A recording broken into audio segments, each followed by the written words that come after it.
This is StoryRobot. Welcome to r/NuclearRevenge. Our story of today is, Guy takes advantage of my little sister's disability, and I snap.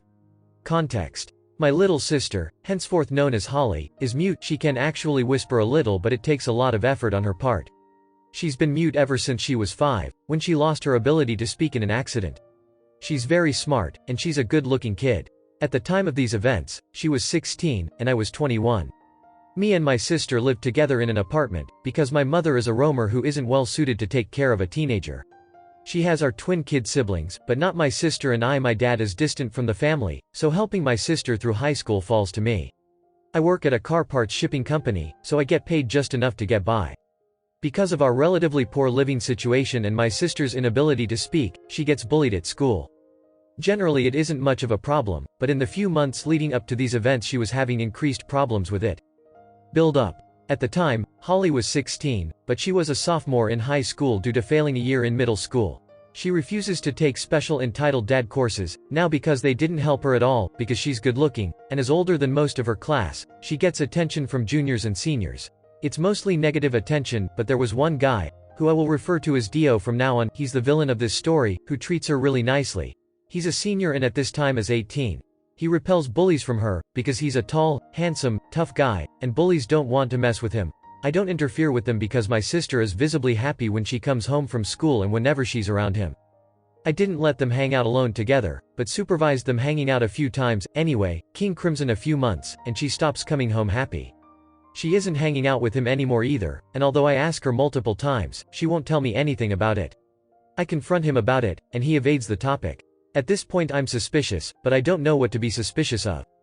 Researching. I'm getting more and more worried about Holly, so I go to her counselor and assistant principal to ask about her activities at school. From what I learn, she still spends all her free time near Dio at school. I find this strange, since she doesn't seem happy anymore. This is where the illegal stuff starts. A few days later, I invite Holly and Dio on a dinner night to Olive Garden. No one can resist Olive Garden. While we're there I do two things that are completely illegal. 1. I steal his phone, which I've seen the password to, and 2. I read his texts and emails. Anything I can to find out what's happened between them. I don't find what I'm looking for, but I do find out that he drinks and smokes weed with his friends on weekends. This will be relevant later. A few days later I find his phone in the laundry, and say it must have ended up in one of our coats on accident. I know for a fact he got it back, because he called me to thank me for having Holly return it.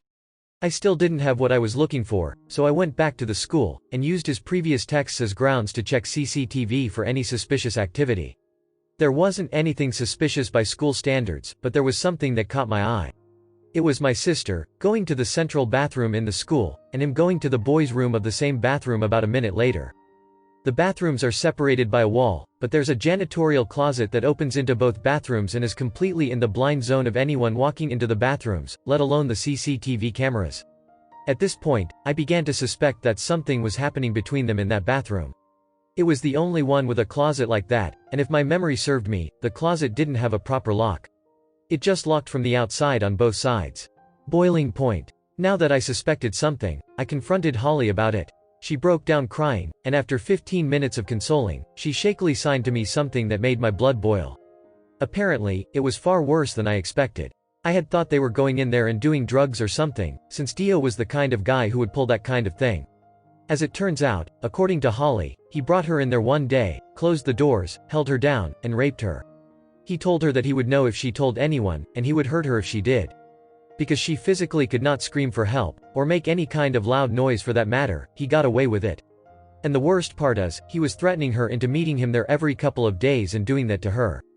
I was livid. My first instinct was to call the police, but I realized that there was no evidence except the testimony of a mute girl. I wouldn't be satisfied with police intervention anyway. The first thing I did was call Holly in for a week from school. Family emergency, can get them a week of excused absences easily. The next thing I did was find out where he lived. After that, I planned the most brutal revenge I could think of. Highly illegal revenge. My first step was to break into his house. It turns out his parents go out a lot, and he leaves to smoke and drink with his friends. I knew from reading his texts that there was a spare key on top of the porch light in the backyard. That Saturday, I scoped out the place, and waited for everyone to leave. I then began phase 1 of my revenge. I went into his house through the back door, and found his room. I smashed his PC, stole his wallet, and pissed on his bed. Then I poorly hid 2 small bags of weed in his house. I have a friend who grows. Finally, to hide the fact that it was targeted, I tossed up the rest of the house, but didn't take anything. I then went to a Starbucks and used the Wi-Fi and Dios debit card he didn't have credit to purchase a bunch of sex toys in his name and send them to his house. I then left his wallet sitting near homeless man sleeping on a park bench. Next, I contacted his parents and told them I had seen their son drinking and smoking with a group of teenagers. They were furious, which leads me to believe that wasn't the first time something like that had happened. Finally, I went to the back road he walked on his way home from his drinking parties, which I had found out in a text from one of his friends. I waited for 2 hours in some bushes for him to walk by, and then, wearing sunglasses and a hoodie, jumped him. I demanded his money and phone, although I knew he didn't have his wallet. I kept one hand in my hoodie pocket, pointing it like I had a gun, which he believed. He handed over his phone and ran away. I then finished up my plan by using his phone, which I still had the password to send an email to the school from his school email, confessing to raping my sister in the janitorial closet multiple times, as well as possessing drugs on school grounds and drinking alcohol when he was underage. Then I snapped his phone on my knee and went home. Aftermath. My sister went back to school the following Monday, armed with a can of mace I bought her. Dio wasn't at school, and she was called in by her counselor. She confessed, and he was charged with rape, underage drinking, and illegal drug possession. On top of that, his parents completely disowned him, and he was expelled from the school. Sadly, this story doesn't have a completely happy end. This whole ordeal sent Holly into a downward spiral. Her grades fell behind, and she barely smiled. In March of 2018, she attempted suicide by cutting herself, and it was pure luck that I found her in time. She's getting better now, but the emotional trauma will probably affect her for life.